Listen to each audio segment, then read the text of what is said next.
Break of the new week, and buyers have been able to push price up to test the upper boundaries of Bitcoin's wildly frustrating range. Will the bulls be able to pull in a victory today with a nice green candle to the upside, or will the bears sink their seventh consecutive slam dunk and push price down faster than the adoption rate of Neo? Find out in today's exciting episode of Breaking Bitcoin.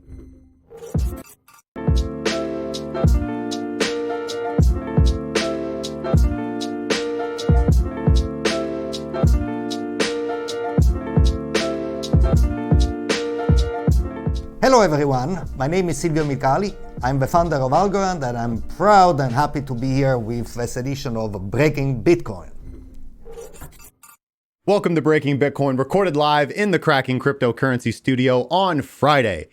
It's Monday. Wow, I am just a couple days behind. It's Monday, January 6th, 2020. New year, guys. This is your daily source for market updates, sentiment, and news for traders. Hope you guys are doing absolutely fantastic. I am your host, Justin Wise, lead analyst and senior mentor at crackingcryptocurrency.com. Shout out to everyone watching on YouTube, Twitch, DLive, Facebook Live, and of course on Roku with the Investor News Channel app. If you want to support the show, make sure to subscribe, follow, share, and engage in the live chat. And we've got a fantastic show for you guys today. Make sure that if you're interested in the way that we trade and all the education that we provide, to check out the links in the description, premium.crackingcryptocurrency.com, to join the trading team.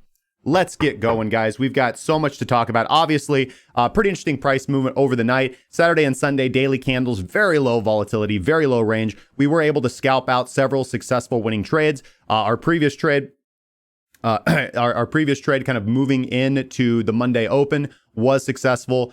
We closed out the long in a decent position. We closed out our previous long in decent profit, actually in a short position right now. We're going to get to that as we get to the live charts, as well as break down some of our other positions and look at overall in the market. If you guys have any questions, make sure to put them in the live chat. The moderators are there to grab your questions and make sure they get answered in the Q&A section at the end. Also want to kind of give an update on the Middle East situation, obviously the tension with Iran and kind of what's come with that.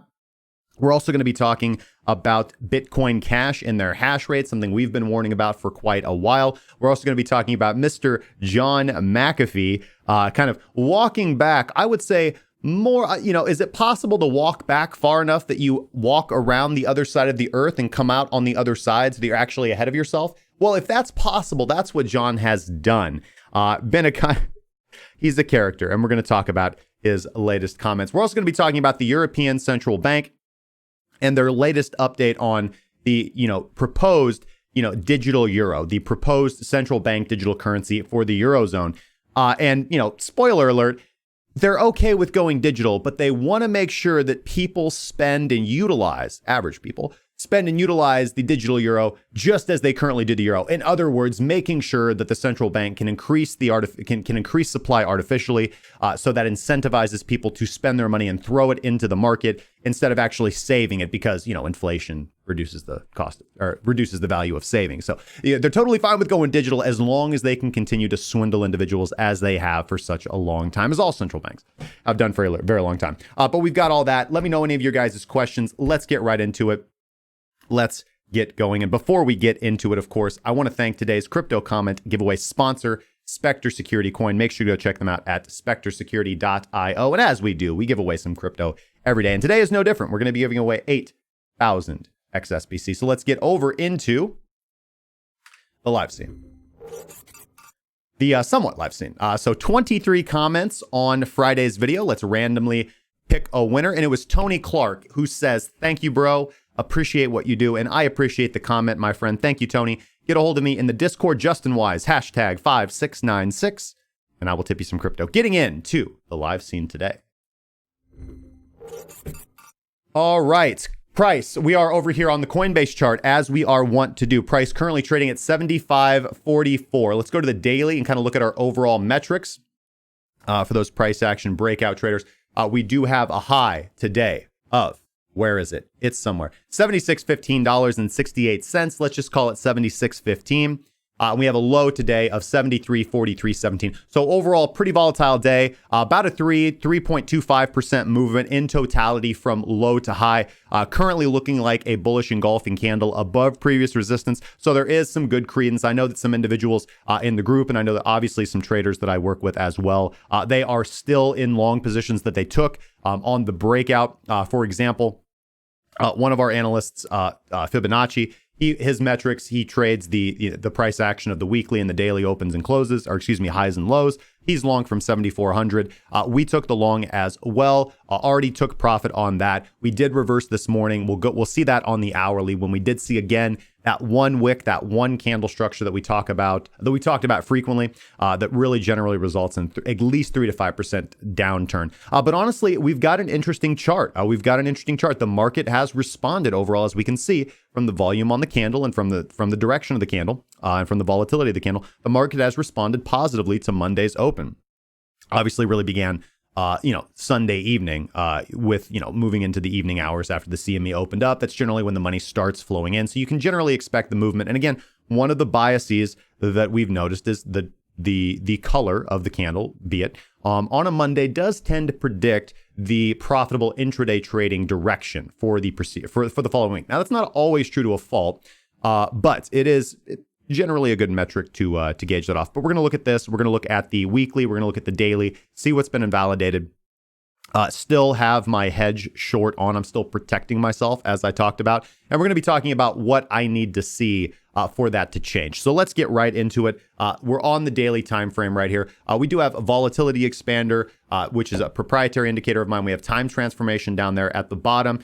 We have VPSV, which we won't be utilizing here on the daily. And we have our CC EMAs. So we're going to bring up our EMAs and look at these. And we're just looking at the 13, 21, 55, 100 simple, and 200 simple moving average, just to get a gauge for where these significant levels are in the market. We'll take volatility expander off for just a second.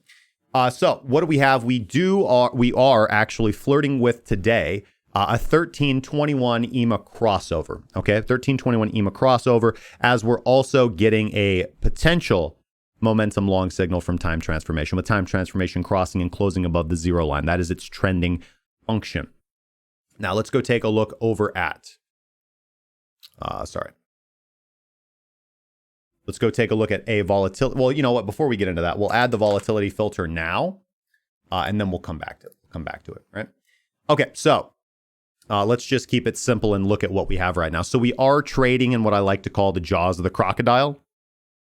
I got this concept from Bill Williams' Alligator, which was an indicator that I quite like. I do like its simple concept is utilizing multiple moving averages and understanding how price typically behaves in certain areas of those moving averages, and understand the dynamic between how these moving averages interact. Now, of course, you can use any length of moving average. You can backtest any strategy that you want with this. You can obviously also utilize any smoothing type of moving average that you like with this. But you guys are familiar with the metrics and the EMAs that I like, the 21, the 55, the 13, not to be ignored. Very powerful tools when used correctly. Now, we're going to start here, interesting dynamic for today, because we're going to start on the daily. We're going to work up to the weekly and then kind of go back down the hourly. So do your best to keep up. I'll try to explain things as simply and concisely as possible. On the daily, we are currently testing and have rejected from the daily 55 EMA, which has been our most significant zone of overhead resistance. All right. We have, you can see here on our previous attempts to breach this level, we have rejected and failed with an average correction. Let's see here. Average correction of 7% here. And then we have another correction of about 9% there. So again, about an average correction of 7 to 9%. Split the baby right there. It's going to be about an 8% correction. And so for short sellers right now looking to short sell resistance, this is the metric that they're going to be looking at. They're going to be looking at this as an opportunity to re-enter. We are above the previous, I wouldn't say we're not above the range high. We are above the previous swing high, and that's often a good place to be putting in short entries, looking for those liquidity grabs, which often occur above and below range highs and lows. And again, reversion to the mean strategy would have you placing your bets on that. Remember, we talked about the reversion to the mean strategy, and that would have given you an entry at the close of this daily candle over here back on the 7th. Oh, excuse me, no. We were talking about that over here just last week on the close of the candle that opened up on the 2nd of January. which really pushed price down. And we talked about that reversion to the mean trade there. We utilized and talked about volatility expander, using it as a reversion to the mean strategy. So there are a lot of good elements here for the short sell, which is the position that I'm in. Now, I do not see an issue with the long trade from the lower time frames for confirmation. We don't have that bullish confirmation here on the daily.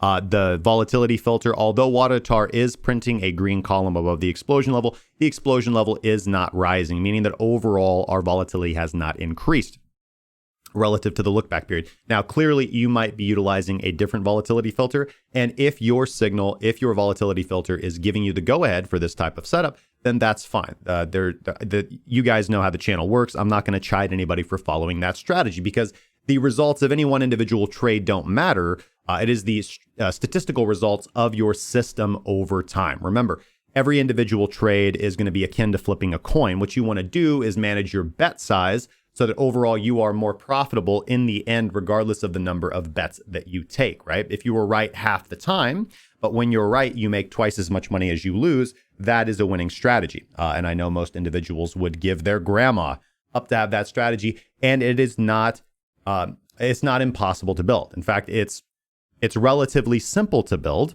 with the right direction and with the right tools, which is what we focus on in our group. We focus on providing individuals the tools to have success, and that's what I try to focus on with this show. So currently getting overhead rejection from the daily 55. This level was higher. We're going to go to the weekly level, which is the 55 that I'm interested in, because again, we do have to, we didn't talk about the daily 55 as being the most significant level of resistance. For my hedge position, looking at my overall dynamic, the question of, Justin, when will you be spot long on Bitcoin? Well, it will be above the weekly 55, not above the daily 55. So we'll see what we get out of this. Again, basically the opportunity of opportunity of maximum opportunity for shorts. And again, going for the breakout long is, in my opinion, the riskier trade. But we do have some interesting metrics, right? We did consolidate for 2 days, albeit they be weekend days, which largely that price action is invalid and is corrected. Come in. But we had two very low volatility candles where price did try to push to the upside. We are getting that push on decent volume today. If we look at things like BitMEX funding does remain overall positive. The majority of the market is long, as we know. In reversion to the mean strategy, that it's typically going to mean that is a signal that you want to counter trade, but we don't have the strongest signal there either because we aren't above our critical threshold where reversal almost always happens. And to be fair, the difference between a screw you candle to the upside, which is what we get when funding typically turns negative, right? When everybody is trying to sell the market, which is what resulted in this candle. Retail stepped in and tried to short the market. I know you can't see it from this funding indicator, but funding did almost flip negative there for the 8-hour close of that daily candle. And that's a very good reason in terms of liquidity in the order book of why this candle happened to the upside. And so we would essentially be looking for that exact same thing. But I do want to be very frank here. Overall, positive funding is what you will see also prior to a real breakout. So obviously if you're just going for what I think is most likely the statistically most likely trade here, it's going to be to short this movement, obviously. And I do think that while there are some good there is some good information coming in here for the long to justify that. We could start with the hash ribbons buy signal. We can start with overall us breaking above resistance. We can look at us testing current overhead resistance after having tested it twice before and forming a higher low, which is the pattern that I've talked about for breakouts. I do think that's going to be stretching. I don't see a problem with it. You can, of course, be safe and split bid, i.e. go long and short simultaneously with risk, and close out the losing position as you find whatever that confirmation is. So for example, let's say you go long and short here. And you say, okay, if we close above the daily 55 EMA, I'll close out the short and I will add that position size to the long, right? And you just recalculate your stop loss from there, right? I think there's nothing wrong with that. Anytime we test resistance, the market tends to get a little irrational and people often make poor decisions. And I think that generally that poor decision is by not protecting their downside. So I really, in this situation of the market, I don't see a problem with people reaching for the speculative breakout trade. Just make sure to manage your risk appropriately. Again, I'm still hedged. I don't have a problem with flipping long as if we get confirmation on that. If the system signals us to go long, my trading system signals us to go long, I don't have a problem with that. Shouldn't have, because I just let my system do its thing and I make money. But discretionarily, if that's how I was playing this, I would be short and long simultaneously. Close above the daily 55. I would exit the short and add that position size to the long and recalculate my stop loss and risk from that point right there. And upside targets, simply utilizing Quadriga ATR or whatever your stop and target system is for that. But currently, yes, as I said, got my short entry around 7,600. So we'll just do what we do. Now let's go down to let's from here go up to the weekly. Weekly still giving us bearish momentum, but waning bearish momentum. We have gotten a little bit of bullish regular div on time transformation, which you talked about before. But the biggest thing that I'm looking at here on the weekly, and this is why my long-term macro bias is still to the downside, unfortunately, still looking for those lower price targets of 4,900, is because of that threatening 1355 weekly EMA cross under. I've talked about this before. 13 EMA being the traditional primary baseline, and the 55 being our traditional secondary baseline. And with the 21 being our tertiary. We've already gotten the primary tertiary cross under, which led to a fairly large result in sell-off. And we're going to be getting the 1355. And in the history of Bitcoin, these crossovers and cross unders are not to be counter traded. They're not to be counter traded. When they cross to the downside, price moves significantly to the downside. When they cross to the upside, price moves significantly to the upside. And as I've said before, these are weekly EMA crossovers. So what we've seen, and you can go and back test this on your own chart, is that you will miss typically the first half of a large trend, but you will not miss the last half of it, the blow off half of it, right? So if we just go back and test this and see when the last time the 1355, we got the last 1355 crossover, it occurred on this candle right here. It occurred on the 20th of May, 2019. Now, what happened? We had a weekly consolidation indecision candle, a correction candle, and then you would have caught, let's see here, from your entry here, you would have caught the blow off top. You would have had about 60% upside left, right? And you could have reached a max potential profit of about 60%, 59.5. Going back to the 1355 EMA cross under, which occurred right here on the 13th of August, 2018. I want to mark that very, very clearly because you get it on the close of this candle right here. So that price would have been about 64.86. Price did correct to the upside about 14%, right? Back above the 13, above the 55, rejected off the 21. But the more patient trader would have seen a max upside of about 50%, right? They would have caught the second half of the leg down, right? So you did initially get a movement against you, but the better long-term movement was, again, the movement to the downside. We see a very, just look at this. This is a very almost identical setup that we're looking at right here. Look at the consolidation. The price range is exactly the same. The candle structure is almost exactly the same. So potentially what we could be in for here is a week or two of correction to the upside. As I said, often right before or right after the cross under, we can get a correction in the opposite direction of what we're trading on the macro time frame, right? Back up to test that level of rejection. If we do exactly what we did this time, we would correct to the weekly 21, which is currently sitting at 81.09. So as I've said before many, many times, my hedge will be up. Oh, what was that? My hedge will be up to the $8,000 range. I need to see a strong, convincing close above the $8,000 range on good volume to signify that this really, it was the bottom of the market and that we're going to have sustained bullishness ahead. And I'm super happy for that. I'd love to see a bull market that will just melt some faces off. I make a lot of money in bull markets. We all do. But right now I'm playing very safely. And I think that not playing safely is the detriment of most people, adjusting their risk and managing for risk. So overall, just keep your head about you guys. I wouldn't be extremely bullish on a movement up to 81.09. It'd have to be a little bit more than that at this point in time. So the range break is obviously there. I've talked about taking the trade from 7,500 to 8,000. In fact, I did that, took profit on the long, and then flipped short already as I saw us reject and grab liquidity above our current range. So having said that, overall, still from the weekly perspective, low volume, low volatility. Be careful looking for these big movements, guys, because we're just not there yet where we're trending very strongly in one direction or the other. And it's very safe to just let a position ride or have a particular directional bias. You really got to be a little bit more nuanced to be at the max height of profitability in these ranges, right? And that's, we cover all this kind of nuance in the group, in our course. We talk about hedging. We talk about VPSV. We talk about supply and demand, support and resistance, all these nuances that you can add to your primary PTP trending structure to have increased success in this market, right? So having said that, it is 12:22. We've gone over this for about a while. Let's go down to the daily. Just check in. Now we're going to go down to the hourly and just kind of wrap our heads around what's going on over here. Let's see here. On the hourly, let's get rid of the 13 here on the hourly. So yeah, as we can see on the hourly, we don't have a strong directional bias from Wadatar explosion. Honestly, it's telling us to stay out of directional trending trades because overall volatility has dropped off. Let's see here. Now, the thing that, so discretionarily, the thing that is strengthening my short, my short bias at this point in time is going to be this candle that we just saw right here on the hourly. So as we can see, we did just hunt. We had a nice run up to the upside, nice bounce off the hourly 55. We've consolidated up here after forming a swing high, and then we hunted that area, right? And what have we been seeing? Oh, time and time again.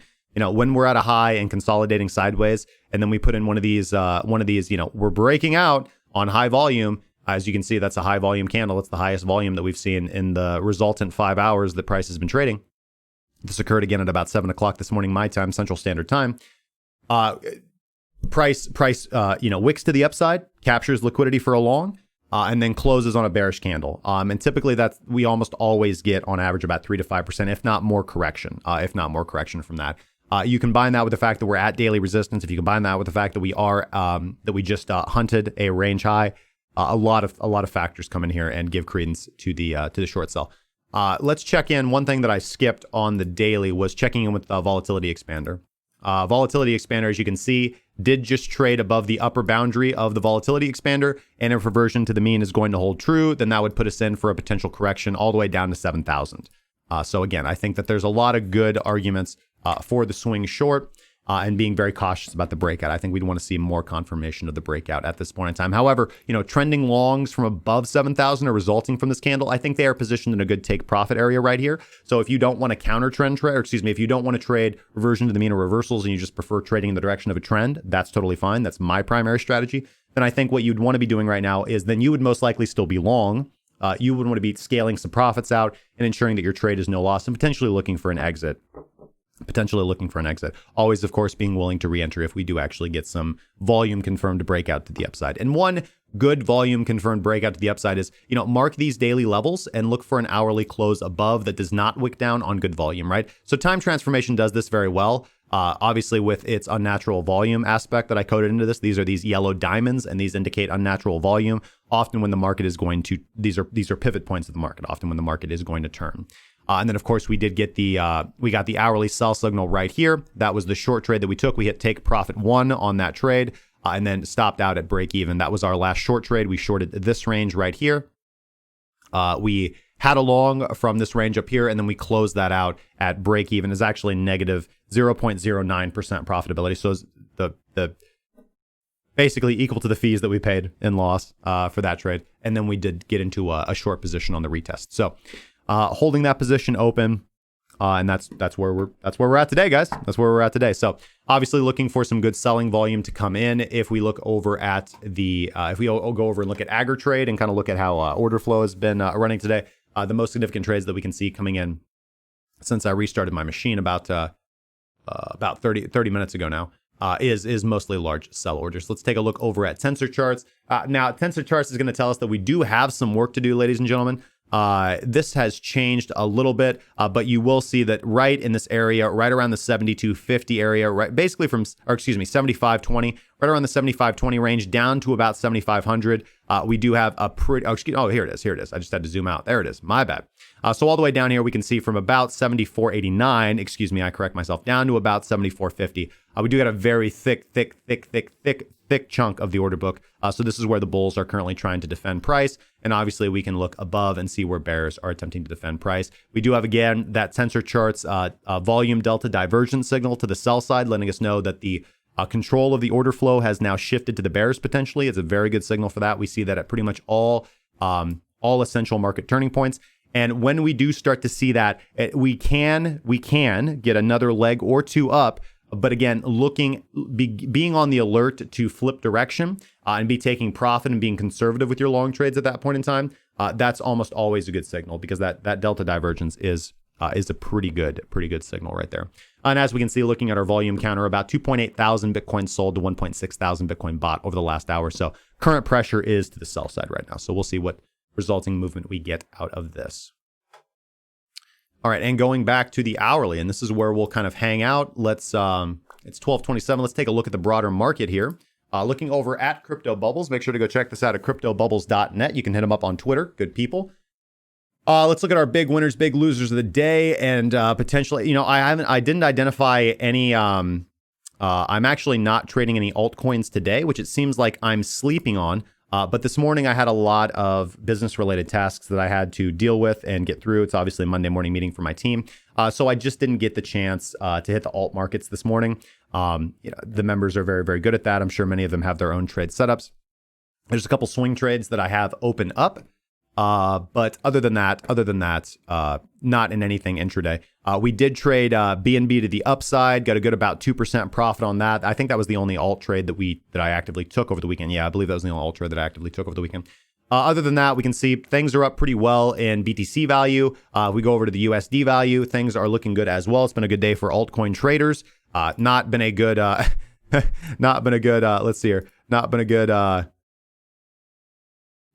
year for altcoin hodlers, as we can see, but I digress. So let's look at, what do we got? Big winners of the day. Bitcoin still just ramping up the charts. Bitcoin is absolutely ridiculous. It's on a tear. XRP up about 10% today as well. Ren up another 10%. Also, BNB up 2.6%. I was happy to grab a chunk of that. VSys, I don't even know what this is, down about 17.3%. Kyber Network, I like Kyber Network. Other than that, everything else kind of a mixed bag. Again, XLM Dash. So the majors pumping, the more popular coins pumping as well. BCH up about 5% as well. So again, just identify those high volume. What's the highest volume? Can we actually go by volume? Performance? 24-hour volume. Let's see here. BSV, EOS, Dash, NEO. We're looking for outliers. So NEO is kind of an outlier.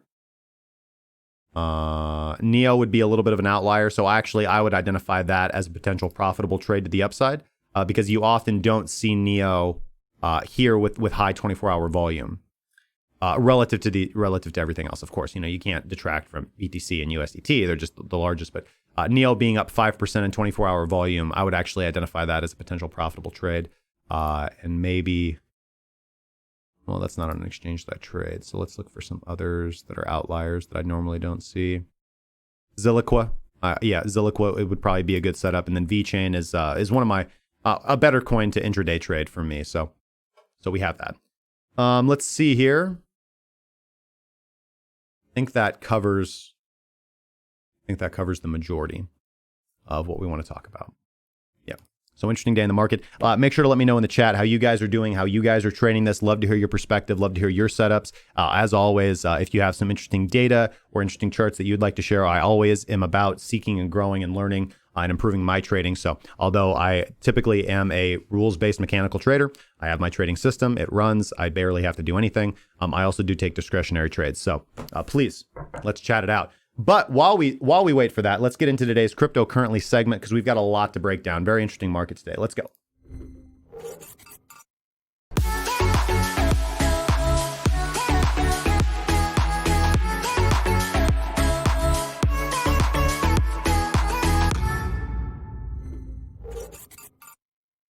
Now, Bitcoin has seen many, many bold price predictions over the years, but few have received attention like John McAfee's claims back in 2017 when he wrote that Bitcoin would reach $1 million by the end of 2020. Now, this was due in part to his outlandish promise to eat his own anatomy on live television if his prediction failed to come about. Now, while many consider this to be a joke, McAfee did double down on these claims over the years and maintained his strong Arndt position. In an interview with Forbes, he stated, quote, "Let's get real. There's only 21 million Bitcoins, 7 million of which have been lost forever. And then if Satoshi is dead, add a few more million."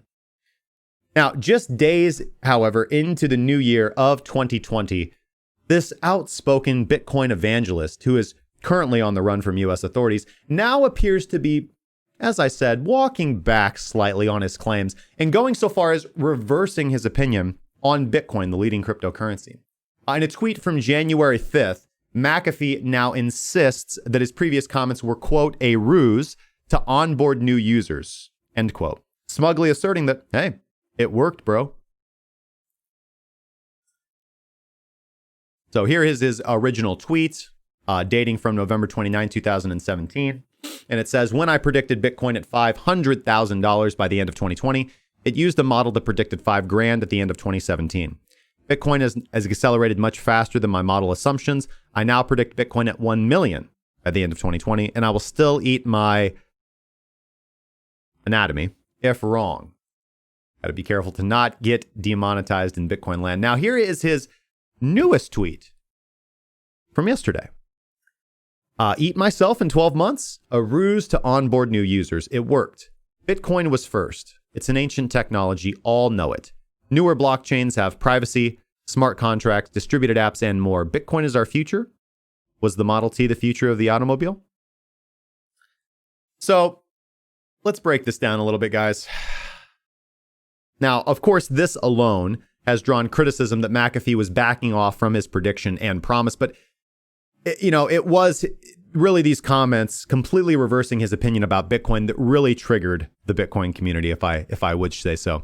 His comments have generated quite a bit of outrage in the Twitter universe. Now, while he's mocked certain replies, he has touted Monero and Pirate Coin as privacy coins that he would recommend. Now, obviously, we have to speculate that maybe this is a dramatic plot to distance himself from his outrageous prediction, particularly since the current price of Bitcoin is about 95% below his $1 million target. Now, in the course of backpedaling from his claims, he is unfortunately stirring up even more controversy with his latest comments while shamelessly trying to remain relevant, in my opinion, in the cryptocurrency conversation. Now, crypto personality Tone Vase, pretty famous over here on the YouTubes, fired back at John, saying that, quote, there is almost zero innovation difference. There is almost zero innovation difference between the 1917 Model T and modern day Tesla. In my view, we still drive the Model T today. It just has things like seatbelts and GPS added. Why is it so hard for McAfee and many others to see hashtag Bitcoin adding additional features? But we have to ask,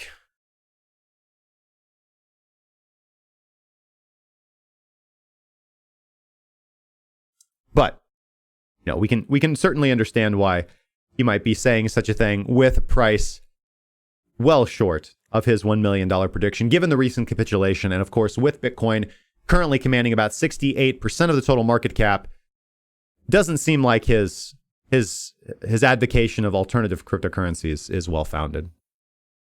Now, obviously, Bitcoin is what many would consider, and myself included, to be the most secure and stable network, as well as the highest profile cryptocurrency with the greatest liquidity. Bitcoin would seem to be well positioned to drive adoption of this decentralized technology forward. Now, particularly, I would say in third world countries where individuals are embracing Bitcoin to trade, remit money from family living overseas, and store value in a financial vehicle, which is difficult to confiscate, unlike other assets. For example, Twitter CEO Jack Dorsey is on record saying that Africa will define the future of Bitcoin. Now, while the wider blockchain industry is still fairly new, the Bitcoin network has been going strong for over a decade now. Its market capitalization exceeds $135 billion and its hash rate of 120 exahash per second. Furthermore, there are more on-ramps for Bitcoin than ever before. And if the Lightning Network does prove successful to scale Bitcoin, we could see many new decentralized applications and creative projects being developed in the BTC ecosystem, not to mention what they've already developed on Liquid. Now, despite John's abrupt about face, I would expect to continue to see audacious predictions around Bitcoin's price impact and Bitcoin's future impact on the global financial system to continue. And for McAfee himself, don't be surprised if he resumes his role as a controversial crypto influencer, even if his credibility continues to decline. So a couple personal thoughts here, just looking at this tweet. He's this is clearly just an opportunity for him to attempt to stay relevant, because unfortunately he has degenerated over the last few years. I mean, for the love of everything possible. I don't know if you guys were aware or following John over the course of 2019, but he largely took to posting shirtless videos of himself on his Twitter mixing random alcoholic beverages. This is not the kind of influencer that we need in our space, and this is really not the person that we want to look up to. It does appear, unfortunately, that this seems like a person who's suffering from some personal demons. And I wish him all the best in that, because I'm definitely no angel with my own personal struggles. But these comments are short-sighted. I will not stand shy of stating and pointing out the fact that John McAfee was extremely quick to hop on the ICO shill train. And unfortunately, I think that he's just in a position where he has put himself in an unfortunate financial situation. Obviously, he has some legal situations. And cryptocurrency allows an individual, at least it certainly did in 2017 and 18, to take advantage of less informed individuals or gullible individuals and profit off of that, especially when you find yourself pushed into a period of desperation, which it feels like from these comments and from his overall behavior that he is. So that's unfortunate to see, especially for somebody that a lot of people in the Liberty space look up to. But I think that they probably need to reevaluate their own parameters. What are we really doing if that's our role model here? Come on, guys. It's like you guys haven't even read Ayn Rand. Let's get a couple Rourkes up in the building. Now, as far as him talking positively about newer blockchains, I have nothing wrong with that. That's fine to be open-minded to the innovation that some altcoins can bring us. But I think the idea of replacing Bitcoin is laughable at this point, especially when we see adoption rates, especially when we see security, privacy, what the world is talking about, what governments are talking about, and just overall where the demand in the market is. You only need to look at the charts. There is very little demand for altcoins as a speculative there's very little demand for altcoins functionality right now. The only demand for altcoins is for a speculative vehicle for investment. That's it. And when there's more demand, we'll see innovation, just like there was a lot of demand in 2017, and we saw a lot of innovation. I mean, how many blockchains were built in 2018 compared to how many blockchains were built before January, let's say December 17th, 2017, right? But as far as Bitcoin being our future, yes, it is. And was the Model T the future of the automobile? No, it's the wrong analogy, because Bitcoin is not a car. It's not one physical iteration. It is a payment network. It is a distributed network. So although I think the correct analogy is, while the Model T, and again, this is kind of distancing, because I hear Tone's argument as well that, well, yeah, man, we're just basically driving the Model T right now. That makes sense to me, but I think the better analogy is, no, the Model T might have not been the future of the automobile because we certainly drive something different, but Bitcoin's not the Model T. Bitcoin is the assembly line that the Model T was built on. So while the Model T was replaced with the newer car, you didn't replace the assembly line, and Bitcoin is the assembly line. Bitcoin is the assembly line that all other things are built upon. Okay? So I think that's the good analogy. Let me know your guys' thoughts and opinions on this. Do you think we're going to get the chance to see, perhaps like some of those people who click on videos they shouldn't watch on YouTube? Do you think we'll get to see this spectacle play out live for us? Or will we continue to see Mr. McAfee backpedal? And, just overall your thoughts and opinions on this, guys. But, I highly recommend and encourage you guys to, obviously engage, have fun, poke fun, but let's be serious about our space and let's look for some better role models. Okay, guys? It's inherent upon all of us. If we're going to self-regulate, this can't be our public face. We can do better than this. Moving right along to our next story on the European Central Bank. This is coming to us from Cointelegraph, of course, and they are, so this, just to break this down for you guys, what is going on here? The European Central Bank, of course, is open to the idea of converting their euro currency, their fiat currency, to a digital alternative. They've publicly stated this. The central bank, the European Central Bank, is actively researching this right now. But from their latest disclosure, they do want to stop citizens from holding too much of a digital euro. And as soon as I read that sentence of this article, it basically just communicated to me that, right, because they don't want individuals to hold too much of the current euro, because they want them to spend it so that number go up in markets, so that the economy goes up. Because currently, central banks have only figured out how to maintain an optimally functioning and growing economy with cyclical consumption. We have not yet figured out with our current paradigm of central banking and government control and issuance over currency how to actually build sustainable economies. We can only build self-cannibalizing economies that subsist and grow off of cyclical consumption. Unfortunately, that's just where we're at in the world. And we've been able to keep this going and going and going. And we might be able to keep it going for quite a while longer. But there comes a time when the bill is due, ladies and gentlemen. There comes a time when the check must be paid. Now, this was the conclusion of their newest released, released working paper penned by Ulrich Beinseil. Hopefully I pronounced that right. He's the European Central Bank Director General of Market Infrastructure and Payments. This was released on January 3rd, moving into the weekend. And the paper contemplates the prospect of issuing a central bank digital currency within the European Union. And it also describes the differences between such a currency and a cryptocurrency stablecoin, differentiating what the difference is. Now, obviously, this paper is coming on the heels of China getting closer and closer to becoming the first nation to issue their own central bank digital currency, the DCEP. Now, despite the potential disadvantage of not competing with China's own digital currency, the ECB is, like many other major central banks, they've remained timid to actually releasing their own and being very serious about it, unfortunately for them. Now, according to this individual, there are both benefits and disadvantages to issuing a European CBDC.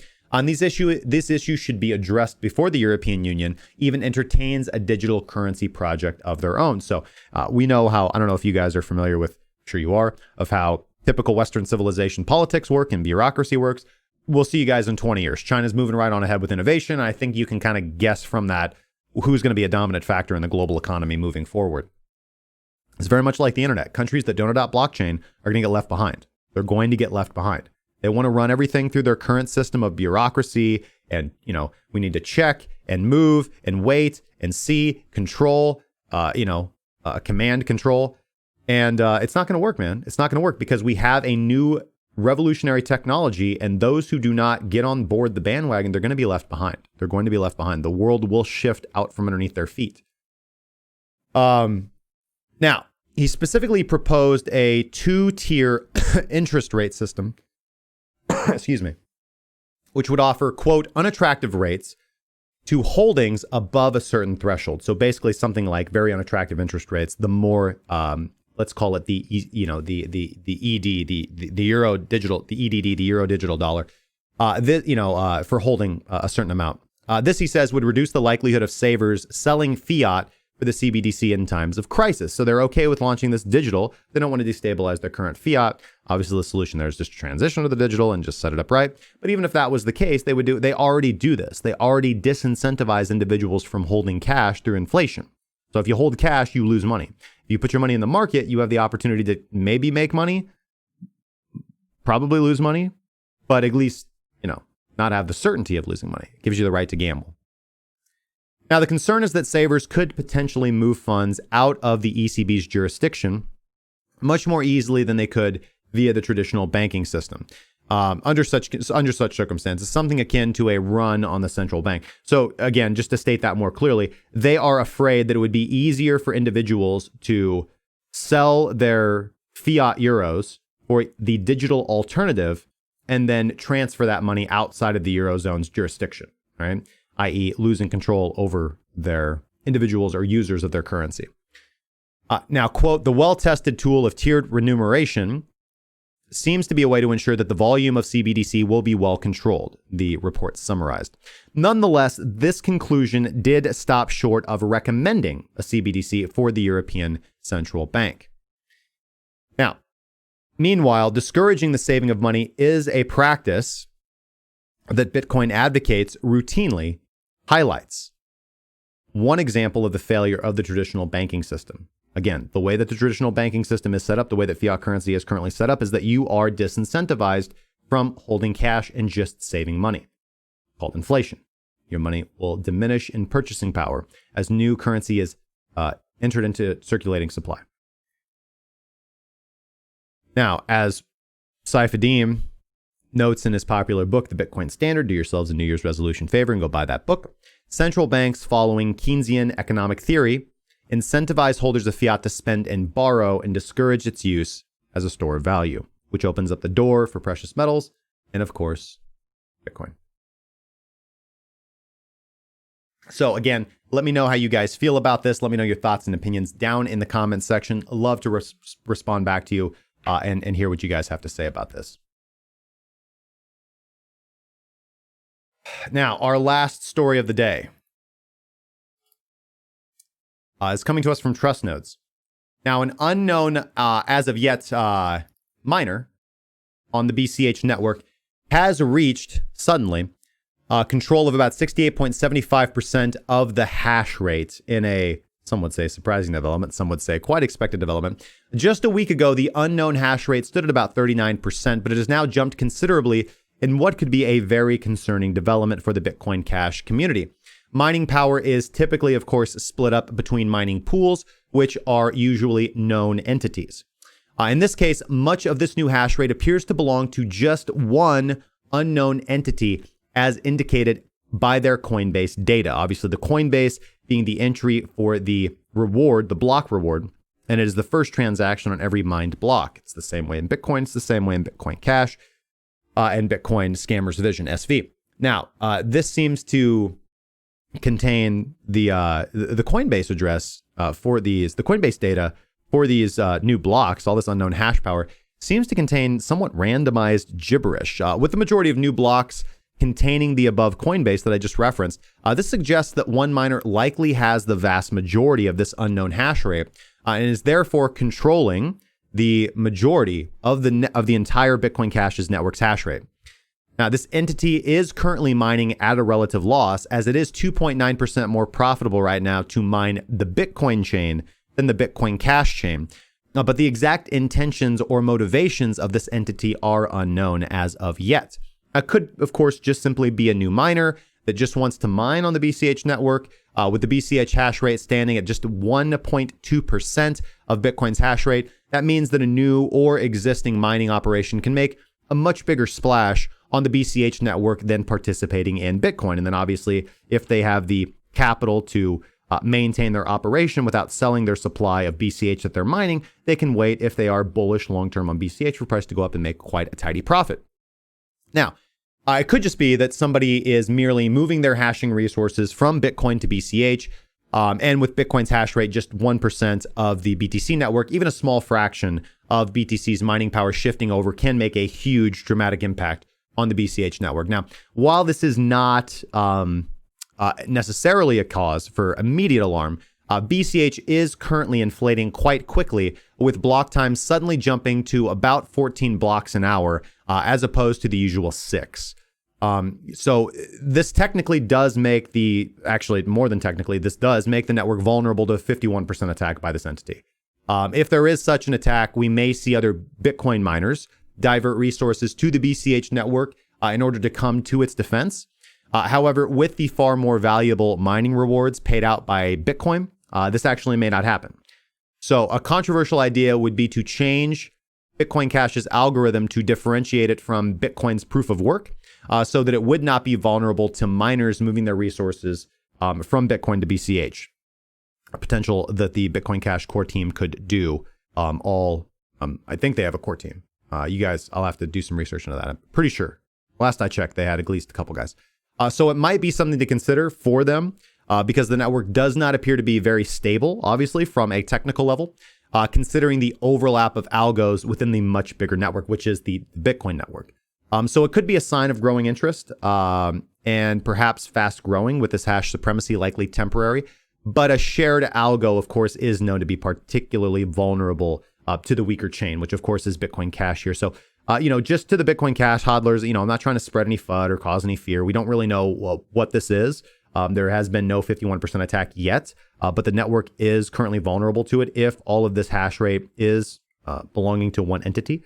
And again, we could see, a very, very a thwarted 51% attack if miners decide to pull off the Bitcoin chain just long enough to defend the BCH chain and hard fork the network and potentially implement this. But of course, the implementation might take some time. I'm not aware, to the best of my knowledge, this isn't something the BCH team is currently looking at implementing to differentiate its algo from the BTC network, which unfortunately I think might be suicide for them, because who would want to continue to mine Bitcoin Cash and not just mine Bitcoin? Again, it's significantly less profitable to mine BCH than Bitcoin right now. So whether people come to the defense of the network or not is questionable, and whether if making it so that this can't happen in the future actually is the death knell for the BCH network is anybody's guess. But But to the BCH hodlers out there or believers, I would just recommend that you guys be safe. Unfortunately, we have seen this before, not like with BCH. Obviously, this is the culmination of the big blocks scaling debate that really began in 2015. In fact, I had an opportunity to sit down with Ansel Linder. He is the host of the Bitcoin and Markets podcast. And this is something that we got to talk at length. We actually sat down for an interview yesterday. I'm going to be editing that and publishing that footage here. And I do believe that Ansel will upload it to his podcast. It was a great opportunity. Great guy. Definitely recommend you guys go check out that podcast. But obviously, Ansel was a big supporter of No2X and signaling for SegWit. It became very vocal about the politics of Bitcoin back at that time. So this is kind of fresh on my mind. So this is the culmination of the No2X of the big blocks debate. And we've seen how it's played out. We've seen how it's played out, unfortunately. And now we find the BCH network in this vulnerable and precarious situation. So, again, being objective here, obviously not a big supporter of Bitcoin Cash, never was. But just be safe out there for those invested in the network and currently holding the coin. So, with that being said, guys, that covers the news. Make sure to leave your comments down in the section below. Let me know what you've learned. Let me know what you agree with, what you disagree with, and what your opinion of it is. I'll try to respond back to you within the next 48 hours as quickly as I can. With that being said, let's go back to the charts and check in with Mr. Bitcoin and see if I've become rich or poor while I was covering the news. Obviously, it seems I've gained a little bit of money as my short is in a profitable position right now. Getting down here to the nitty gritty, we are currently just right at the midpoint on the hourly volatility expander. We are consolidating above today's daily point of control. And for point of control, looking for significant points of interest. Sorry, let's merge scales so we don't have that. Looking for significant points of interest. Again, we are at the local, the hourly. We are at the local VPSV resistance with not a whole lot above us. Getting above us, I think these wicks are. There's actually not a lot of volume on these. We can see the points of control for those days we're here. So really, from a resistance standpoint, I think that a flip of 75.80, so a BPC, a break pullback continuation. That would be a discretionary long for me. I would like to see where that goes. From there, we really don't really have anything except for a little bit of troubling nodule up at about 77.50, 77.80, that $30 range right there. Then you just kind of go for the breakout. You want to be very careful that breakout doesn't get massively sold into. If it would, so that's kind of what I'm looking at right now. Again, it's just playing, I think, the safest bet, shorting this breakout. Or shorting this rejection on high volume. But it is possible if we do rally here and get an hourly close or maybe a 30-minute close at BPC above, again, this value right here, about 75.80, which is my invalidation level for my short anyways, soft stop. Then I'll be looking to take the discretionary long and looking at some overhead. We don't really have anything above us for the purposes of taking profit besides Quadrigo and those higher time frame EMAs. But just remember, we do tend to overshoot those a bit. They're not precise areas. They're good ranges. So for example, the previous two times we rejected from the daily 55, we didn't actually tap the daily 55. And of course, depending on your exchange, your 55 might be at a slightly different price level because prices are going to be slightly different on each individual exchange. So, but if you see the big, so basically if so whatever time frame that you're trading on, if we get a nice breakout and it's confirmed by flipping 75.80, if at any point in time we shoot to the skies on a big green candle and that candle closes bearish, I think that's a pretty troubling stop loss hunt, and I would be pretty heavily leveraged to the downside on that trade, because that would be a validation of reversion to the mean at this point in time. Bodes, Kabahat, thank you so much for the subscription over there on YouTube, guys. And again, of course, thank you so much for pushing us up to 7,000 subs, actually growing quite quickly now at 7,060 now. Thank you guys so much. You guys are absolutely amazing. It is 12:56, so we are moving into the hour break. We're going to be taking a break here in a few minutes, a couple more minutes. Let's check in with the chat and see what you guys have to say before we move into the break. All right.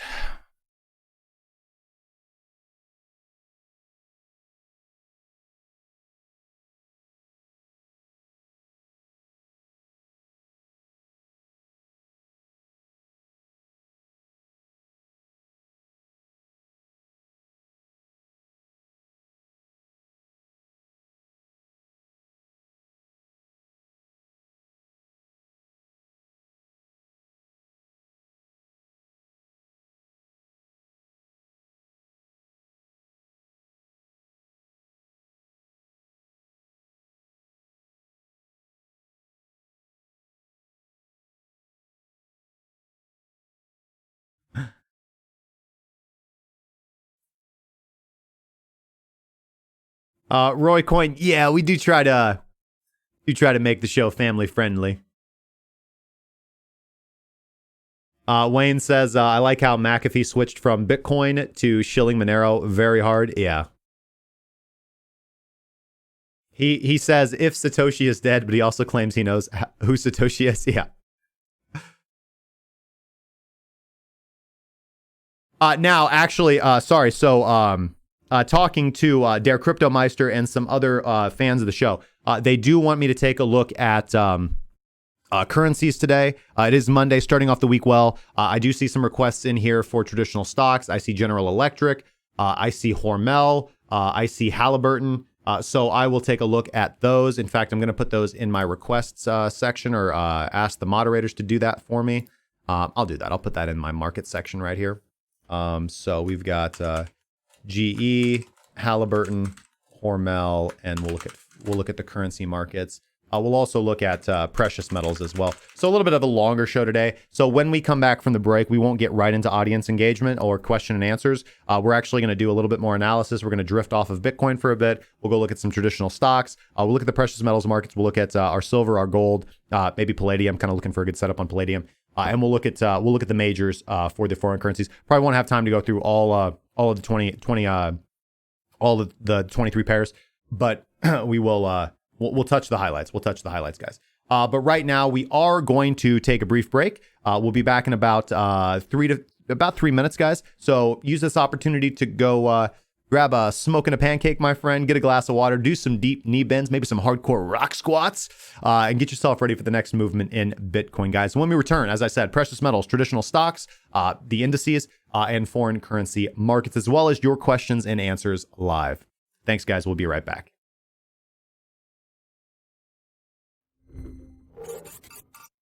This is Jason when he first learned about Bitcoin margin trading on BitMEX. Why? Why? Give it back! Give it back! Oh, give it back! This is Jason 6 months later after signing up for ByBit with the Cracking Cryptocurrency referral link found in the description below.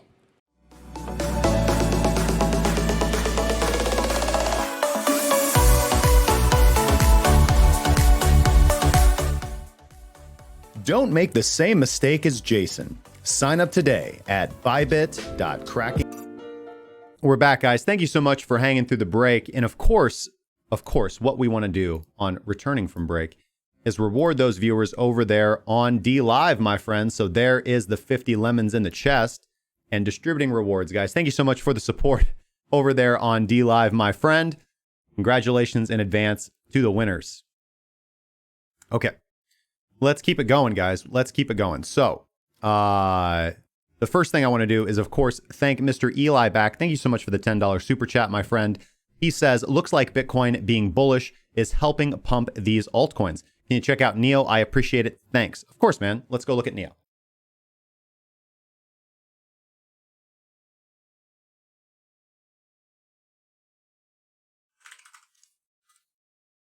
Let's look at Neo BTC on Binance. Let's see here. Good volume for the day. Nice breakout trade on beautiful volume right here. These are the setups. These are probably my least favorite long setups, are the big breakout trades. But again, look, we see time transformation doing exactly what it's supposed to be doing intraday here. Nice big breakout, big green candle on unnatural volume, as we can see here. And typically, again, you're going to miss that movement, but there's typically good follow through on that. We've pulled down. We've made a little bit of a lower high. This is not the opportunity where I'd be looking intraday. Kind of simple intraday strategy here is going to be putting up the EMAs right here. And we've got pullbacks to the 21, pullbacks to the 55 generally represent good opportunities there.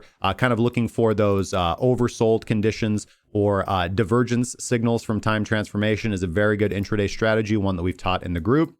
Let's see here. Let's look at VPSV for the day.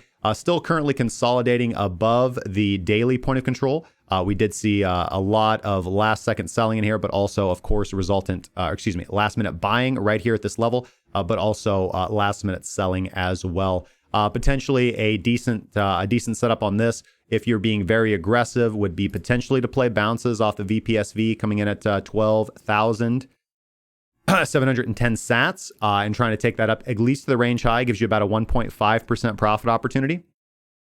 Trade invalidated on basically anything trading below that level or closing below that level. But I think overall we want to be seeing pullbacks to the 21, pullbacks to the 55, which in the best case scenario would, instead of price coming down this far, which I really wouldn't like to see, I'd like to see price hold this range. If it can hold the breakout level and get these EMAs moving up, then it'll be less far for it to bounce. And more general, and make those re-entry trades a little bit better. Now that's just looking intraday. Keep in mind that all of these reactionary movements from the altcoins, the nice pumps from the altcoins, are again all largely dependent on the biggest market cap of them all, Mr. Bitcoin.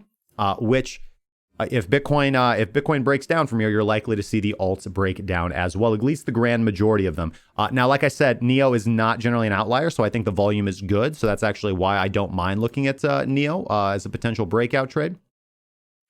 Looking at NEO on the 4 hour, we did get the nice 4 hour signal over here. Let's get rid of VPSV and just kind of look for swing setups. Yeah, I mean, this is pretty decent on the 4 hour. We had the 21. I could pull up the 13, but we had the nice 21 55 crossover right here. And it would have put you in for a little bit of a wild ride. But again, pullbacks to those levels, particularly the 55 here in this range.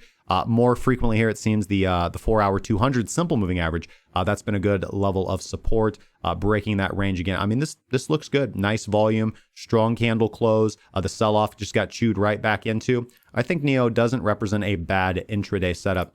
Again, looking at the hourly, though, for my re-entry opportunity, I'd like to see us hold this level, and then I'd like to play bounces off the 21 and 55, or look for these re-entry signals from time transformation, which we're not getting right now. Divergence or the buy signals, which we're not getting right now at the moment. Let's see here. A volatility expander is doing a pretty good job. You could be looking for closes below volatility expander or looking to buy back in, which would have actually had you buy back here. If you're using this reversion of the mean, then you're probably already long and you're kind of looking for a target of around maybe 1300, about 2% to the upside. Let's look at this on the daily. Let's see here. Daily is actually not looking too bad. Let's take volatility expander off and get here with the daily. Price did come all the way down to the daily 200 simple moving average, consolidated at the daily 55. We never got the 21, 55 crossover. Price held that level. We got a powerful signal from Wadatar here, pull back to the 55, and then another powerful signal as well on a natural volume. That's actually not a bad. Excuse me.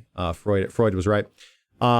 It's not a bad daily breakout signal. Not a bad daily long signal. Let's see if we can actually get some momentum from NEO. So I actually wouldn't be against taking a punt on this on the daily time frame with an initial stop loss, basically at the bottom of the candle. You could manage risk a little tighter because if it really is a good breakout, you want to just see price continue on up with initial targets of let's see here, 13.19, 13.57, and 13.96. Basically looking for ultimately another 10% to the upside.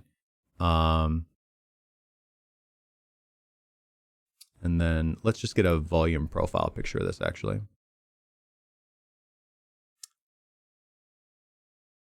That's actually not bad. Yeah. This is a nice BPC of the point of control on the daily time frame for the local range. And we'd kind of be looking for, what was that? Yeah, 1335. I think that's a little bit higher than our first take profit. That's going to be our first high volume node. We're on the potentially, if price moves in our favor, we're on the train tracks for another 4% to the upside before we run into our first significant level of selling this order block right here, basically. So good catch, my friend. Good catch, and trade safely. Thank you so much again for the generous donation, and I wish you the best with the trade, my friend. You are the man. Okay. Wendy Brown Eye saying, we're obviously going to look at gold, right? Yes, of course we are.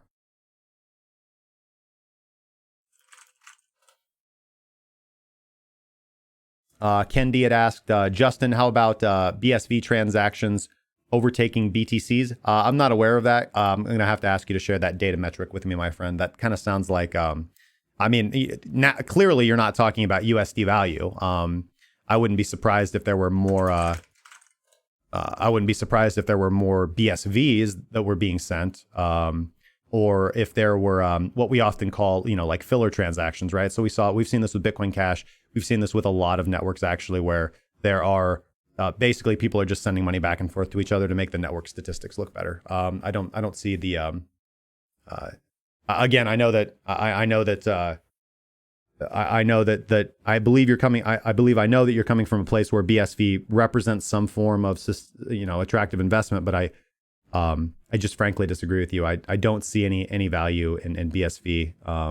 It doesn't have, in my opinion, anything unique or anything going for it that Bitcoin does. And I think that the arguments that it does are based off a lack of knowledge about what Bitcoin can actually do and what's already being developed on top of Bitcoin. But not a personal indictment of your character or your investment thesis. You're more than welcome, and I actually wish you the best in that venture. But as far as BSV transactions overtaking BTCs, you can mean a lot of different things by that. Sheer quantity of transactions, I would actually doubt that, but possible.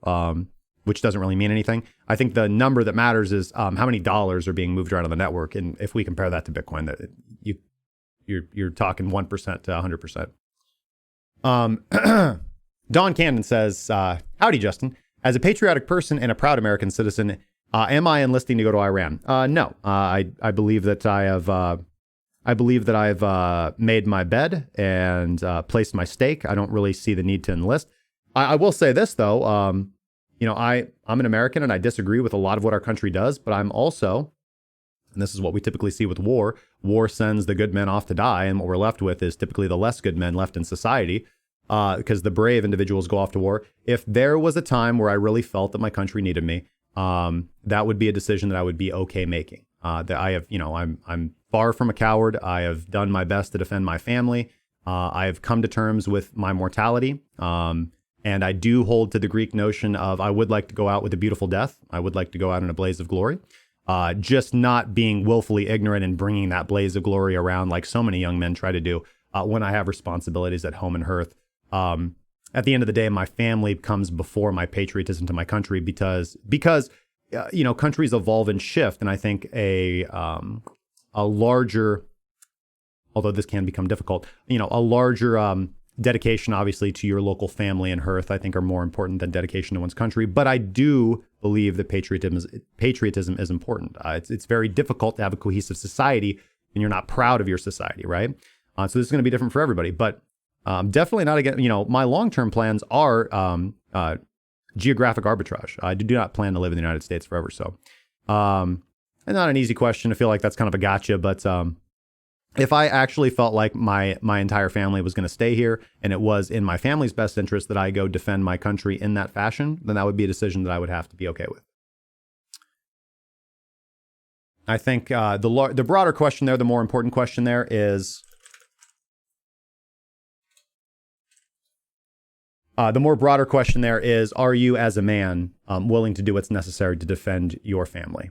And I think, unfortunately, for a lot of young men in today's society, that answer is they don't know, because they have never looked death in the face. They have never been in an uncomfortable situation. They've never had to really sacrifice anything. And so I think that's really important for us to walk through those tribulations, to maintain that and develop that hardness of character, that hardness of personality, to make the difficult decisions, because to be successful in life, you are going to have to make difficult decisions. And sometimes you just have to do with what you think is best. Crypto World says, hi, Head and Shoulders still could to be bullish. Head and Shoulders is a bearish pattern. I've talked about the inverted Head and Shoulders on the daily time frame before. I think it's quite ugly. I don't really think that's what we're looking at. I think that people might, in hindsight, say that that's what we saw was an IHS. Looks, patterns that I do like. I don't really like chart patterns, but ones that I have seen have okay success in Bitcoin and other assets is the Adam and Eve pattern. Pretty decent pattern, actually. that's about it. That's about it. I don't think that triangles tend to work very well. I believe that, looking at price in terms of triangles is not effective. I think that understanding the way that the volatility compresses and taking the trend lines off, because the trend lines are there to get you tricked, right? So, obviously the more experienced trend line traders would say, no, man, you just need to understand that that's a range, right? Not like we're going to bounce off the line. Well, if it's a range anyways, then just do something like the Bollinger Bands and get rid of the lines completely. Stop drawing on your chart, right? Stop drawing on your chart. Then you're adding subjective data to something that doesn't need to be subjective. Wendy says, why is it so hard to take a long when you've been short for such a long time? It often can be, especially if your long-term analysis, or if you've become fairly confident the price will go to the downside. You start coming up with reasons why it has to move in your favor after you've kind of established your position on a higher time frame. And it's just a natural. This is a natural part of becoming a systems trader, where you begin to realize that you being right subjectively is not what's going to make you money consistently. You having a trading system that is objectively right more often than it is wrong, or if it's right 50-50, gives you more profit when you're right and less loss when you're wrong. That is what's going to make you money consistently. It is very, very difficult to be a consistently profitable discretionary trader. It is less difficult, much easier, and that's obviously what we focus on in the course, to be a consistently profitable, objective, if this then that trader with a trading system. And that should be the bread and butter of what everybody is out here trying to accomplish. Instead of trying to analyze which way price is going to go, they should be actually doing their work, back testing and building something. And then once they have a baseline of profitability, then they're free to do what they want, because then they can be more discerning and maybe add nuance to their trade. This is what I do, right? I'm a mechanical trader with a discretionary rule-based set, right? So I don't just willy-nilly take trades. I have rules-based sets that sometimes I can choose to act upon with discretion or not. But other than that, choosing not to act, I have a basically automatic strategy that I follow day in and day out. And that's what allows me to be consistently profitable. It's just natural, man. It's something that you will get over the more time that you spend in the market, the more profitable you become, the more you recognize and just come to terms with your ego and become more mindful of what actually is making you money. You being right makes you feel good, does not make you money. You being okay with being wrong makes you question your ego, which is a good thing. You want to get uncomfortable with that. You want to pierce that barrier of your mind and deal with those topics and come to grips with how you really feel about yourself as a man. But that will also make you more profitable. So, okay, we'll take a break from that for a second. Actually, hold on. Colin here says, Justin, I've been watching you for a bit. You're good for this space. Surprised you don't have more people following you. Keep it up. Enjoy the content and outlook. Thank you, man. I really appreciate that. Okay, we'll take a break here real quick, and we'll get into some of the charts that we said we were going to look at. So we looked at NEO here. Let's go ahead and look at something that let's go to traditional markets. Let's look at the futures on the SPY. Let's see here. This is the S&P 500, and we are blue sky breakout, ladies and gentlemen. And whenever markets tend to make higher highs, traditional like all-time higher highs, you have to expect them to continue moving in that direction, because the overwhelming momentum is to the upside. We've had a couple sell-offs, wicking up strongly from the daily 21 exponential moving average. We don't have anything that would be putting us in a bearish trend whatsoever. We do have a couple of daily sell signals from time transformation, but all the way back here, which would be profit taking, wouldn't want to be trading against the dominant trend and shorting the market at this point in time, but definitely taking some profit and looking for re-entry opportunities on the S&P. Again, Watertar explosion got you in for this last nice leg. As it normally does, giving you the signal right here. And then again, we get those first initial sell signal at about 2% profit, and then the next one at about 2.36. Great gains for trading the indices on the daily. And overall, I mean, I have to expect that we get that we just continue to push up until we're wrong, right? Because I've been betting long on the stock market for the last 10 years, and I've been right consistently over and over and over again. We just happen to be very lucky. We happen to be very lucky at the time that we happen to, me and most of the people that I still consistently trade with, that we came in near the relative bottom or the beginnings of a pronounced, insane, bullish run.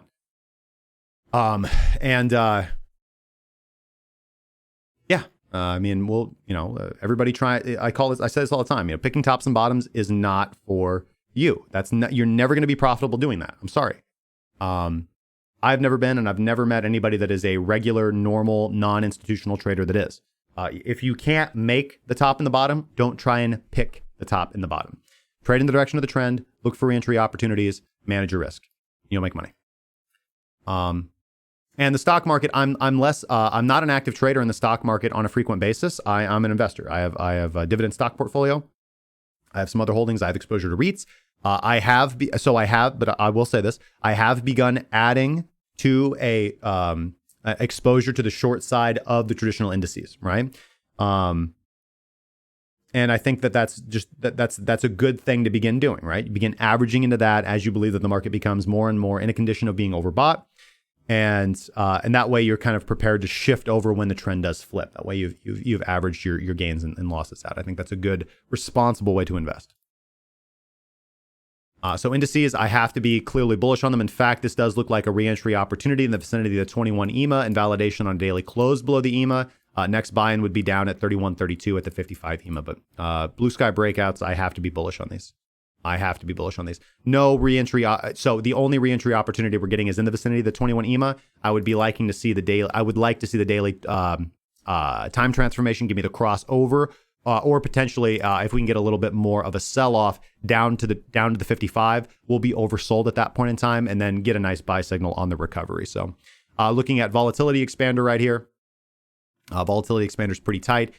So we went above. That was your kind of signal for a breakout long on water tower explosion with good volume. Continued, and then we closed back inside right here on this candle. That's your sell signal coming back into the boundary of the volatility expander. And within the volatility expander, you either play reversion to the mean or you don't trade. So just waiting for that next movement for the indices, or for the S&P anyways.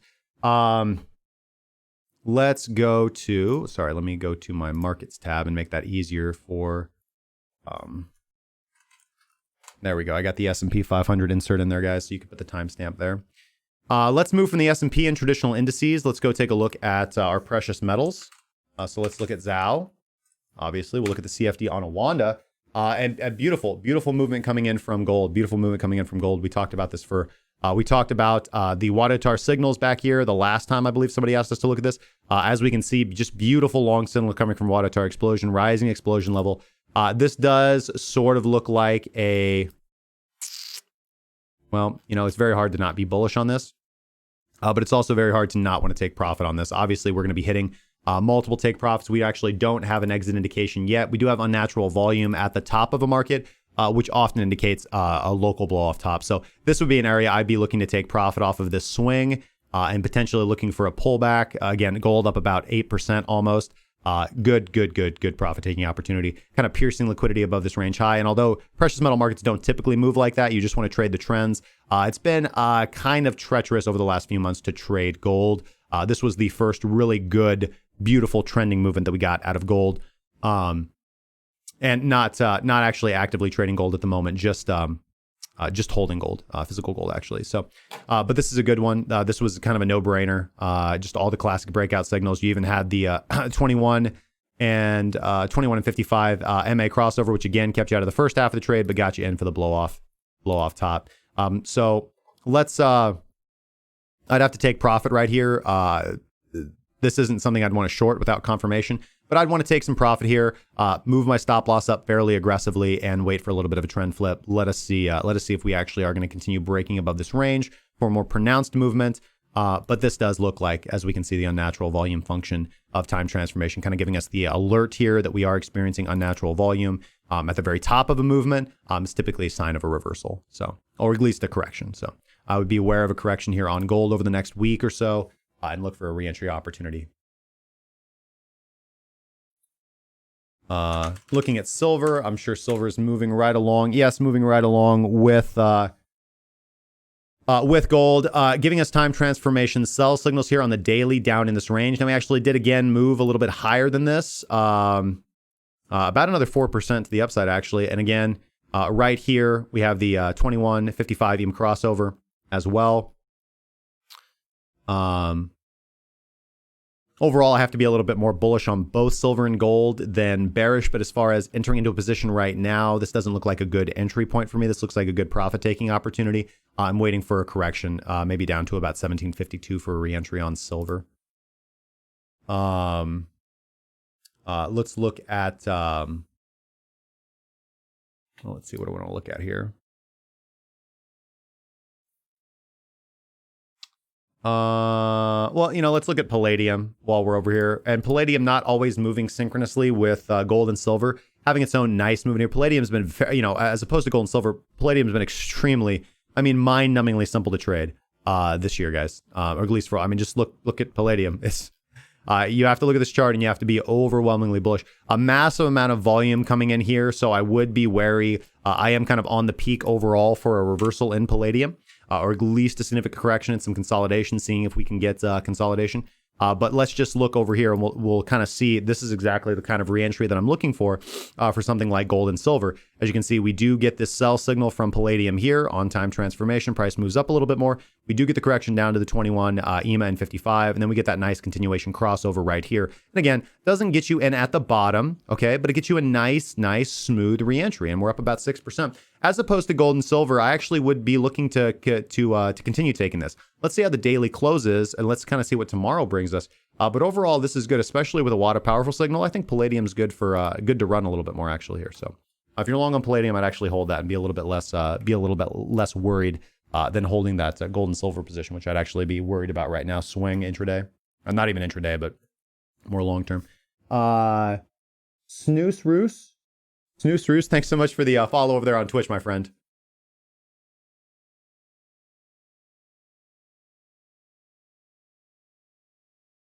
Okay, and yeah. So as Kendi says, it's very difficult to ignore the result on the market of the war scare. So yeah, absolutely, people moving into a safe haven asset. Definitely, we can see that here. Okay, so that's precious metals and the S&P.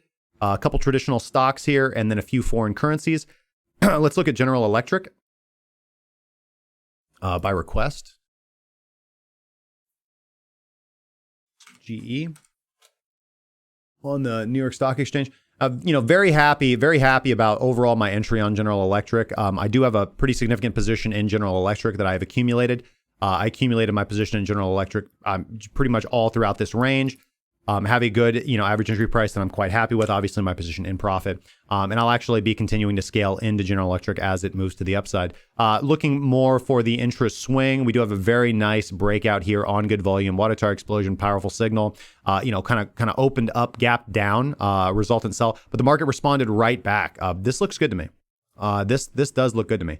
For a breakout entry. The safer entry obviously is going to be waiting for that pullback, but keep in mind that we just blasted above to close on good volume and then defeated the gap down. Sellers trying to gap down and speculate. Those were going to be after hours trades anyway. So this looks good to me. This looks good to me. Nice continuation cross on that candle as well. Water tower powerful signal above all our moving averages. 2155 crossover and re-expanding. This looks good. This looks good. I'm bullish on GE. I have nothing negative to say about GE. Hormel. Hormel is another dividend stock that I hold. It's a nice stock. It's a good one. As opposed, Hormel is kind of consolidating up here at its highs. Let's see here. We are still above, we had a nice correction. We've recovered back to our previous highs. We're having a nice pullback to the daily 55. No re-entry signal right now. In fact, this would actually be kind of a cheeky setup for a short, to be quite honest with you. Powerful sell signal here from WADA and a correction back up to the 21. This actually wouldn't have been a bad punt for a short. Potentially back down to the 55, 153, or even lower down to the 200 simple, about 6% to the downside right there. It's not a trade I'm going to take. I don't really like shorting the dividend stocks that I have, especially because I don't feel like actively managing them right now. I think the safest bet most likely for Hormel here is that short that I just pointed out right there. And then if we get a nice close above 44.69, you can kind of look for the breakout long. But right now, I'd probably be trading the more pronounced correction, maybe back down here to the range at the 200 simple at 41.97. But as an investor, I continue to buy it every month. It's a good stock, pays a good dividend. Let's see here. Halliburton. Sure. I bet Halliburton soaring. Oh no, Hecla Mining was as HL. So sorry. I don't know why I said that. But we'll look at Hecla Mining right here. I know this one's been requested before. You know, nice consolidation breakout right here. Jaws the crocodile and break above the daily 200 simple moving average. Yeah, we got a lot of bearish div coming in. And a pretty pronounced consolidation period. This is a no trade zone for me. I'd like to see price below the 21 EMA, below 312, and then we can be short selling this back down to the range. I don't, obviously I'm not very long term. I don't have all the fundamentals for Hecla. I have no reason to be long term bullish on this. So whenever I see something that I think is most likely a low value stock, obviously we're trading at $3, and I see big pops like this, that kind of excites me to short sell because this is a good long, low liquidity stock, and I'd be waiting for confirmation to take this short right now. Or let's see if we get consolidation, a nice bounce, and a reentry signal. Right now, everything would have us pointed to the downside, but no confirmed short yet. We're just coming off of a good bullish run, a second, one of many actually with Hecla here. So good stuff here, guys. What is the ticker for Halley? It's oh shoot, yeah, it's just Halley. Yeah. Not a stock I hold, obviously. Yeah, Halliburton not moving up as quickly as we'd like to, but again, kind of the same thing. Break of the daily 200 simple moving average and holding above the 21 EMA. Returns to the 21 EMA, I think, represent good opportunities. Yeah, gapped up actually this morning and currently trading the range high. Obviously Wada caught this very well on the daily right here, this last little leg. I'd be waiting for some form of continuation right here. We do have the cross up. Maybe that's sufficiently good enough. That actually would have had you buy. That would have had you buy on this low, and you would have taken advantage of the gap up and actually in for a beautiful tidy intraday profit right now on Halliburton. I'm going to have to be bullish on this one given the political environment that we're in. I think more stocks are going to be good for you. But yeah, and again, break above the 200 simple moving average, consolidation and breakout in the jaws of the crocodile, moving to the upside. So pullbacks to 23.96 and currently 22.45 are going to represent buying opportunities. But I also don't think that a breakout long right here is invalid. Let's see here. Okay, I've covered those stocks. And now a little bit of Forex. Marathon session today, guys. Marathon session. FX. Let's look at the Aussie yen.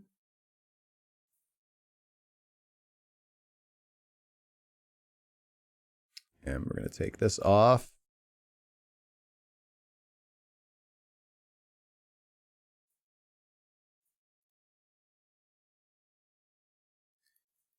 And we're going to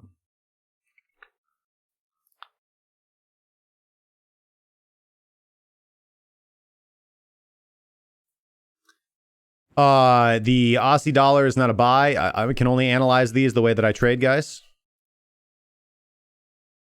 The Aussie dollar is not a buy. Eventually had us in for aggressive one conf short on this candle right here. We'd already have taken a little bit of profit, maybe even at TP2 on this one. And nothing right now. No setup right now. The Aussie Kiwi, I would not want to touch this. Low volatility consolidation, waiting for a break. The Aussie CAD, looking obviously to take profit on our shorts. Well past entry on this one.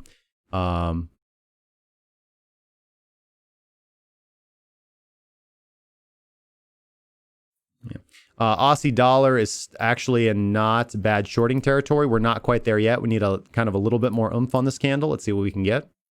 But I'd have the Aussie dollar on my watch list for a short. Canadian Swissy is no trade zone for me.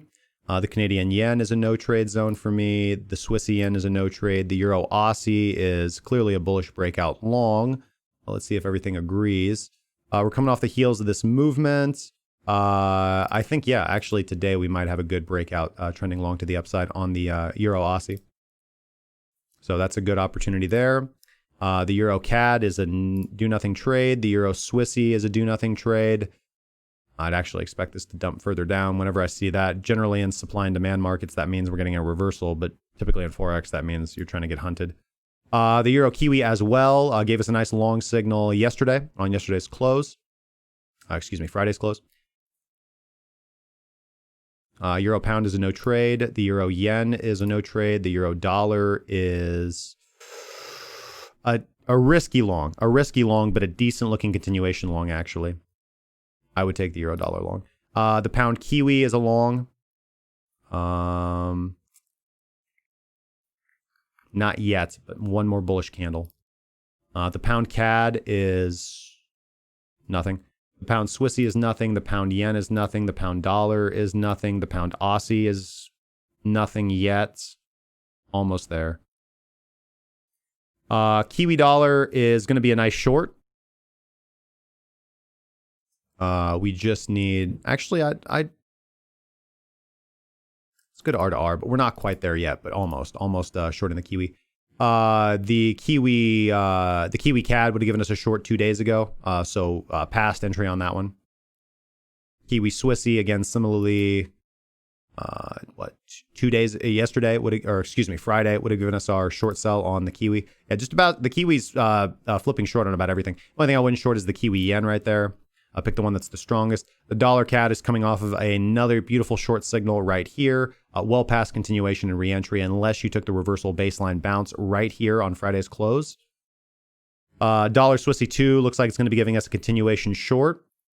The dollar yen I wouldn't touch. The Aussie Swissy gave us a beautiful breakdown short on Friday's close, and we'd be in that trade. You're well beyond your entry.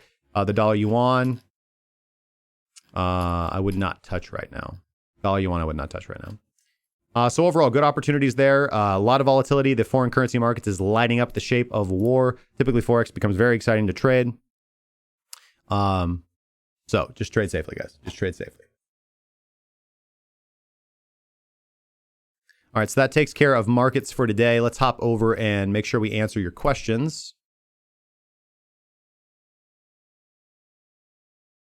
Peckham27 says...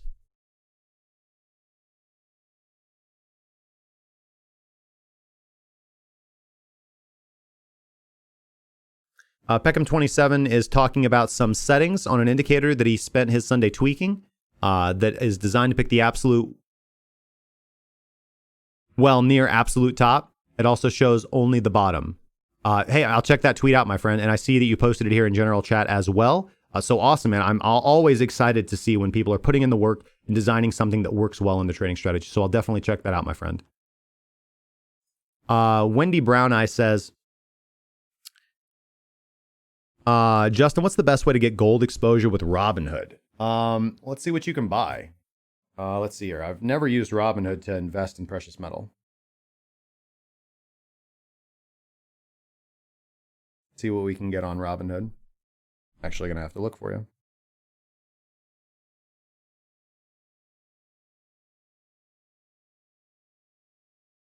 See if we can get the ETF. Just type in GLD. You can get the SPDR Gold Trust. It's going to be your pretty bread and butter option there. You can do the gold mini shares. It allows you to bet. It allows you to gain position with less capital. We've got the GLDD, the Great Lakes Dredge and Dock. Not familiar with that. You've got the GLDI, the Credit Suisse X Links Gold shares. I would probably just say if you want Robinhood gold exposure, just do GLD. Let's see if we can get any synthetics on here.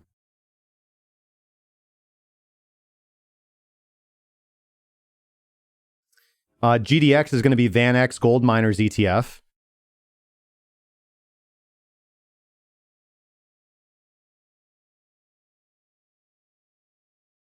I would recommend the VanEck, the GDX, if you want to invest in the gold mining infrastructure and get the ETF, as opposed to something like the Nugget. Stay away from that. And the JNUG, I think that's garbage. But yeah, just type in gold or GLD. GLD is going to be your SPDR Gold Trust. Pretty standard fare. Easiest way to get exposure to paper gold, which, if you're only interested in the speculative investment, then that's fine. If you want to be a little bit more serious about getting your hands on some gold, I recommend getting exposure on a Wanda with the CFD, ZAO USD. That way you can utilize leverage. Or buying physical gold, which is what I do, actually. I buy physical gold.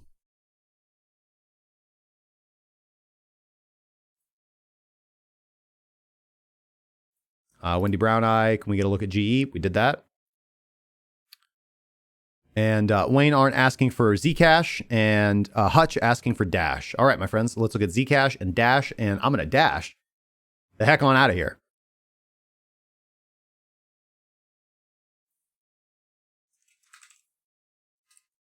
We'll look at ZACUSD on the daily. Over here on the Finexico, moving up a little bit with more volatility than Bitcoin. Obviously, here we get the nice WADA signal here and the long signal from the PTP daily system right here.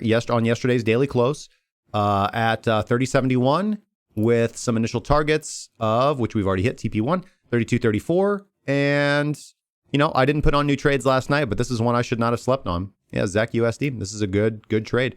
Further upside targets from yesterday, we'd be looking for 3381 and 3555. Applying a little bit more nuance to this and kind of zooming out, overall, it's very difficult to be real bullish on Zcash. I mean, we're just pumping off the lows right now, and we're approaching resistance overhead at 3338. So, again, that nice breakout, or again, the nice long trending signal right there. Volume looks good. See where our overhead resistance EMAs are. We're above the daily 55. I don't really go off of the 100. I don't think that's super valid. If we can get the 1355 EMA crossover, I'll be a little bit more bullish. But overall, Zcash looks good right now. I do. If you were looking to enter Zcash, I'm not going to say you're dumb. I would say that an entry right now I wouldn't do. I can understand it with low risk. Remember what your upside is compared to your downside here. But if you really want to shoot for a good target here, I mean, you do have the 200 daily above you. That's about 40% to the upside. Now, I doubt, unfortunately, that's going to happen unless we really are at a real significant market bottom, at which case I'd want to see confirmation for that, because what are you going to give away? Like 5 to 10% of your profit for a bigger guarantee? I'm okay with that trade-off. But Zcash looks good, man. Nice long signal yesterday, breaking above 55 EMA resistance. Unlikely to get immediately sold into, so this could move for a little while. But this is all going to depend on Bitcoin. This is all depending on Bitcoin. If BTC USD tears, this has a 95%. If BTC USD rejects right here, which it is more than likely to do, then ZEC USD has a 90 to 95% chance to go right along with it. It's very, very rare that a dollar pair does not reject when Bitcoin USD rejects because of the market capitalization and dominance right now. Unfortunately, that's just the state of the market that we're in. And Dash. Look at Dash USD over on Coinbase. Similar thing, trades like this, I'm kind of hesitant. This looks just like the Zcash setup, right? Responding to Bitcoin's bullishness, and kind of looking at how the alt markets are responding to this in USD valuation does kind of make you feel a little bit more bullish, doesn't it? All right, we talked about the split bid, guys. Don't sleep on the potential for a long. It's not where I'm at right now. Still taking what I think is the safer trade, but I'm okay to flip long. I've talked about the metrics for doing that. But yeah, I mean, just nice, beautiful. I mean, look at this massive surging interest. This is Coinbase. This is a real spot buying up 26%, and giving you the WADA Atar powerful signal, closing above the 55 EMA. This looked really, really good last night. Again, kind of the same scenario. I don't like entering things when it's past my entry. I like to wait for the re-entry opportunity. I don't like buying the tops of big green candles, unless it's a candle that's giving me a signal. But the conditions were there. In fact, if you weren't using a rising explosion level, you could have got in down here. For me, I'm going to assume that I tend to assume that the market is wrong, that retail's wrong. And I'd like to take 20% profit right around here because the market is up 20% and move my stop loss to break even. Maybe look for a reentry on a pullback to the 50.98. Let's look at this on the hourly. Let's look and see what we got on the hourly. Yeah, just nice. Continue to run up. As we can see, volatility is draining off right now, so just wait for that re-entry signal and you catch the good wave, the good next wave. Yeah, I don't see a good strong signal right now. I do not see a good strong signal right now. It's just continually running up, so look for those re-entry opportunities again. Where? Bam, baby. 21. Sorry. Get rid of these. The 21 and the 55.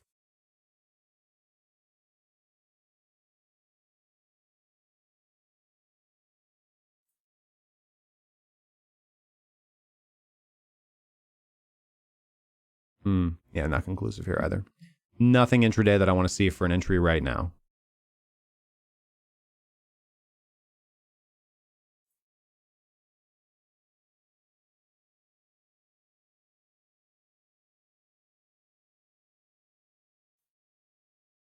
Here it is, sorry.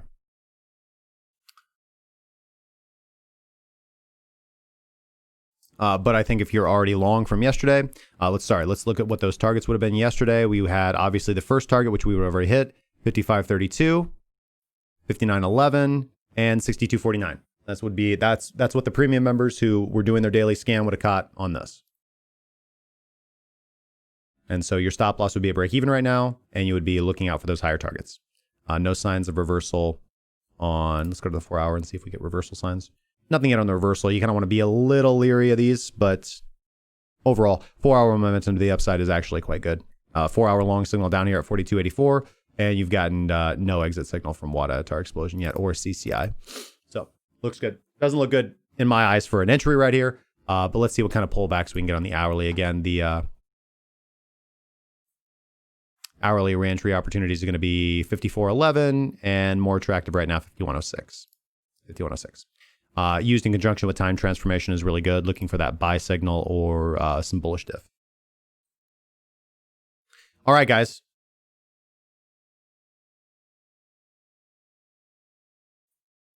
Let's check that chat real quick. Over in D-Live, sorry.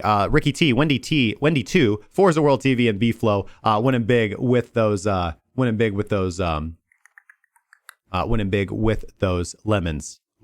with those lemons. Let's get back over to the chat.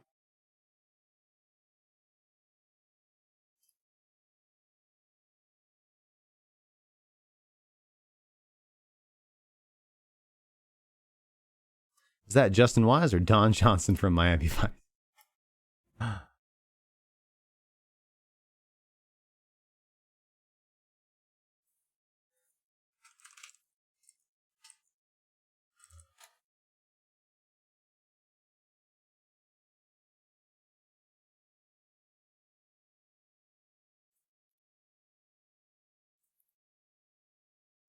Bitcoin overall still giving us this nice sorry, we're on the hourly, so I actually need to pull up the.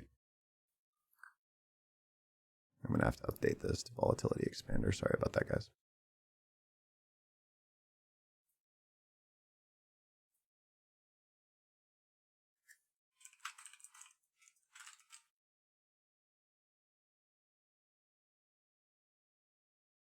Yeah, and again, on the hourly, again, still consolidating for Mr. Bitcoin right here.